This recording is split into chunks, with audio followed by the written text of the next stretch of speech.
The Daily Bread Devotions. Today's reflection with Pastor Jeff Elis Cupides. Happy holiday, Pastor! Happy Thursday! Good morning! Good morning, Ted. Morning, Cha. Of course. Happy Independence Day. Happy Yan, happy Independence Day. Ayun nga. Eto, meron tayong letter sender dito, si Jonathan.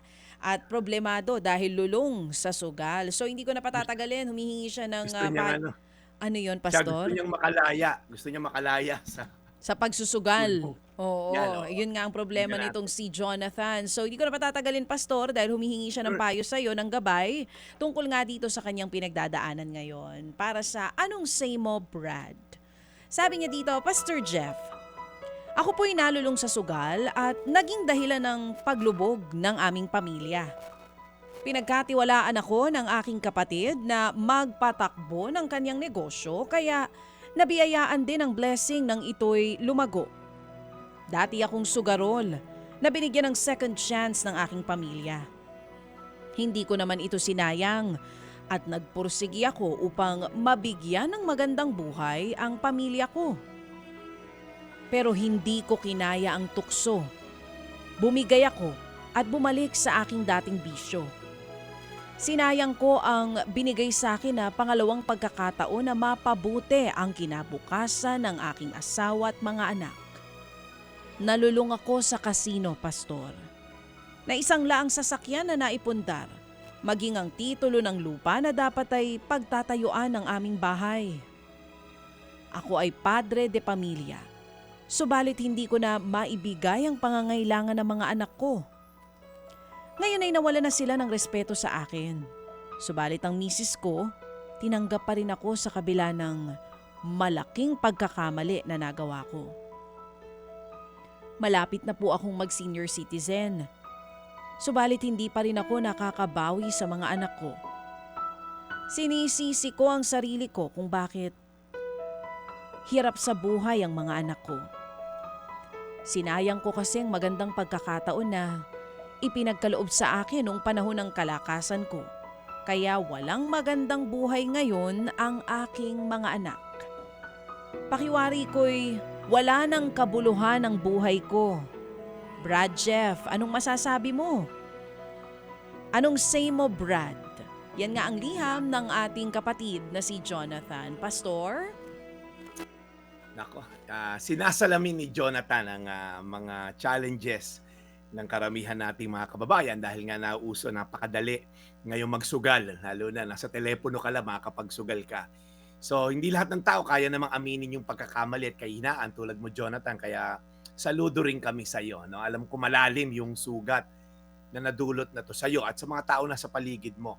So siguro ma-share lang kita ng konting insight lang. Una, Jonathan, walang yumaman sa sugal. Okay, so kung umaasa kang makakabawi ka, makakaahon ka, na-entertain ka na, gusto mo pa yumaman. Parang ganun ang ano ng mga pasugalan, ano? Yung mga yumayaman lang sa sugal, meron naman. Yung mga promotor na to, okay? At sigurado hindi sila sumasali sa laro nila kasi matatalo sila. You see, Jonathan, God is not a God of chances.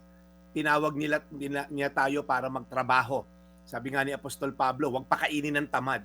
Kasi kaya hindi maganda ang sugal, okay? Kunyari, 10 tayo ritong tao, nagtaya tayo ng tig-piso, isa lang mananalo, masaya ka, pero may siyam na malungkot. Nagets mo? Kaya hindi talaga siya productive.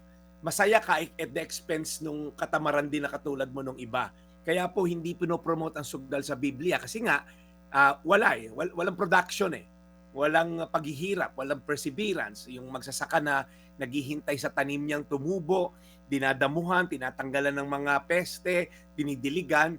Pagka naghihintay siya, may element of waiting and trusting that God will do His part dun sa kanyang binhi, natutubo in natural consequence ng kanyang pagiging masipag.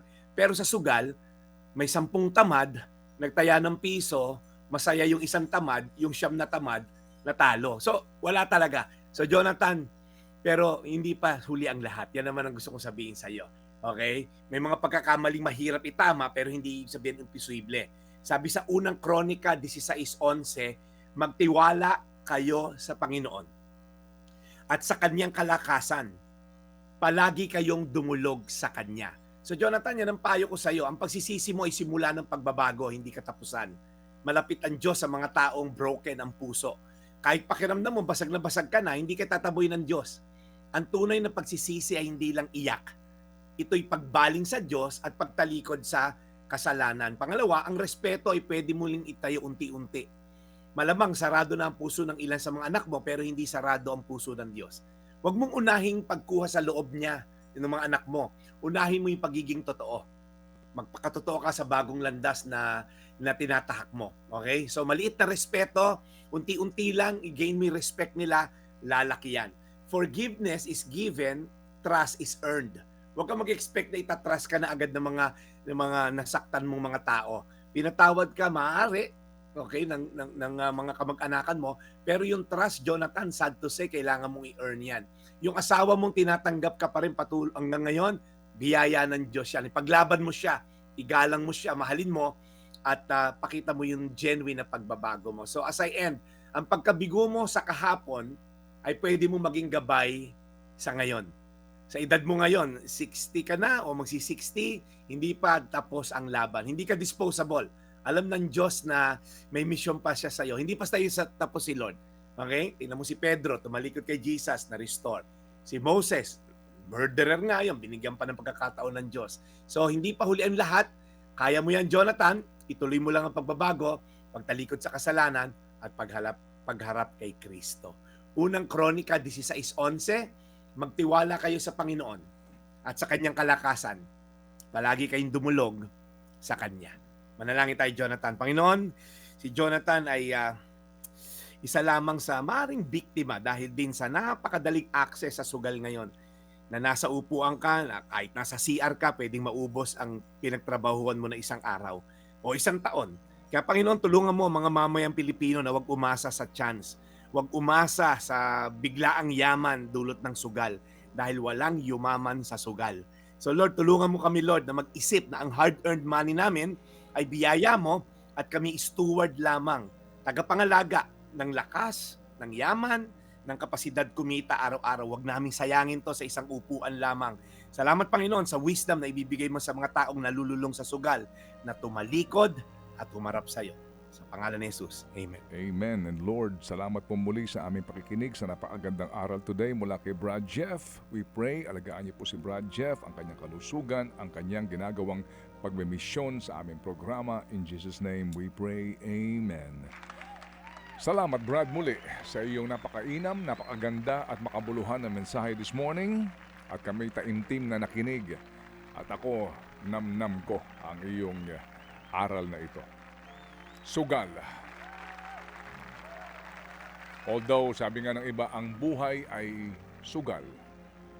At hindi may tatanggi sa ilalim ng ating demokrasya, ang halalan ay sugal. Mamaya na, andyan pa si Teka lang, andyan pa si Andyan pa Pastor si eh. Brad, Napunta ka na naman dun eh. Sorry. Oo, eh. Hindi po makapagpigil ang pasensya na po. Pero parang totoo naman. Totoo yun. Mamaya kung naman. bakit. Pero alam mo yung sugal na sinasabi ni Brad Jeff, kasi nung panahon ko naman na bata-bata pa tayo, wala pa naman yung mga sa Maynila wala akong matandaan na parang casino. High Alay meron na. That time nasa Top Avenue nga yung kanyang Ano yung High Alay? laruan dyan eh. Oo. Pero alam mo kasi Brad, nabanggit mo lang yung wala talagang mapapala sa sugal. Kasi dati-rati yung biyahe ng barko mula Manila papunta ng Tacloban, 3 days, 2 nights yun eh. Ganun katagal yung biyahe ng barko. Oo. Ngayon kabilin-bili lang sa akin, ito sa mga hindi ko malilimutan na bili ng tatay ko, no. Kapag sumasakay ako ng barko, na yung kakaunting perang baon mo, wag mong isusugal yan. Kasi doon sa barko, dahil nga walang ginagawa yung mga pasahero, di ba? May sugal. Oo, kung ano-anong mga sugal doon. So marami tumataya doon. Ikaw na meron kang kakaunti na di ba? Ilang piraso lang nang mamera ang baon mo papunta ng probinsya. Oo, minsan nanonood ka, di ba? Pero kinalaunan din yung mga nagsugal doon, nakikita mo yung mga natalo. Talagang kulang na lang tumalon sa dagat sa frustration. Kaya talagang tanda ako din kasi takot ako, nagugulpihin ako ng tatay ko sigurado kapag nalaman niya na nagsugal ka, di ba? Kaya may takot ka rin.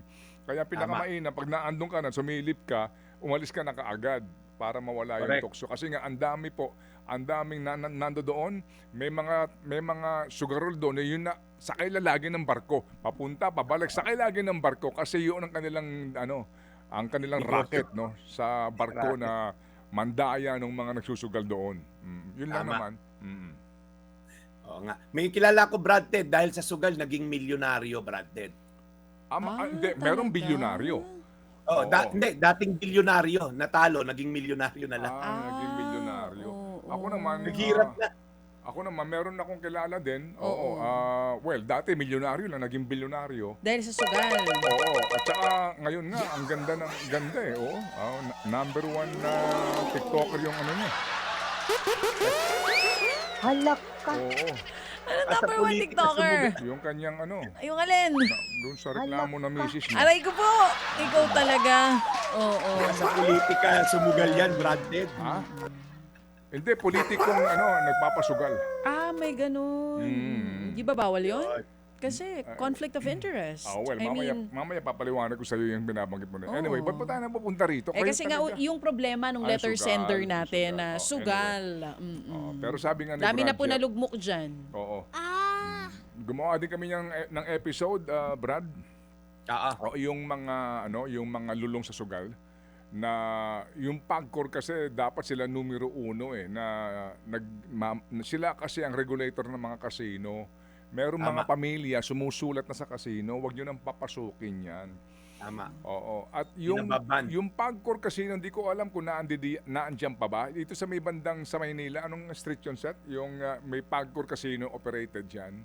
Ginawa namin to na istorya, Brad. Yung gilid no na kalsada, lahat ng mga nalulong na wala nang mauwian doon nakatira. Wow. Doon na nakatira sa gilid ng casino. Gumawa kami ng report dyan. Oo. Doon na sila yung mga wala nang mauwian. Doon na sila nakatira. Pamilyar din ako dyan, Brad Ted. Matagal ako nag-work sa Heritage Hotel. Yung mga dati high roller, naging amuyong na lang hanggang hindi na pinapapasok ng casino kasi nga binan na ng mga pamilya. So, nakakaawa. Yan. Sa UN Avenue, yun, sa UN Avenue. Kasi tama. meron din kami mga lumantad at sinabi nga na nasira ang buhay nila. So meron silang mga therapy na pinagdadaanan at bahagi sila ng isang grupo ngayon na nilalapitan ng mga pamilya na may mga problema sa mga kamag-anak, asawa o anuman na lulong sa casino. Okay. Sige. So, doon po naman sa mga lulong.